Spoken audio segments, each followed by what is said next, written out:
Hello my lovely ladies, wish you a very very happy women's day. మన అందరికీ women are always great. అంటే men great కాదు అని కాదు, బట్ విమెన్ ఏంటంటే ఒక ఆకు కొంచెం ఎక్కువ గ్రేట్.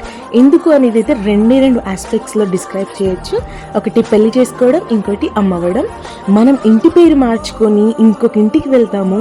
అసలు మనల్ని ఊహ తెలియక ముందు నుంచి పెంచుతున్న వాళ్ళని కూడా కాదనుకొని వదిలేసుకొని ఏం కాదు, వాళ్ళు మన పైన అత్తగారింటి రెస్పాన్సిబిలిటీస్ పెడితే అవన్నీ సాటిస్ఫై చేస్తూ ఒక ఇంటి పేరును మోస్తూ వాళ్ళందరినీ చూసుకుంటాం చూడండి, అది గ్రేట్. ఏ అబ్బాయి కూడా అయితే ఇలా చేయలేడు కదా, అమ్మాయి కోసం ఇంటి పేరు మార్చుకొని ఇంట్లోనే ఉండిపోవడం. ఇంకొకటి అమ్మవ్వడం అంటే మన హార్ట్తో పాటు ఇంకో హార్ట్ని మన కడుపులో మోయడం, అండ్ అలాగే మన ప్రాణంతో పాటు ఇంకో ప్రాణాన్ని మోసి దాన్ని బయటికి తీసుకురావడం ఈ భూమి మీదకి అనేది గ్రేట్ థింగ్ కదా. సో ఈ రెండు విషయాల్లో అయితే విమెన్ ఆర్ ఆల్వేస్ గ్రేట్ అండి. సో మీరు కూడా ఒప్పుకుంటే మాత్రం తప్పకుండా ఒక లైక్ చేయండి అండ్ హ్యాపీ విమెన్స్ డే అని కామెంట్ చేయండి.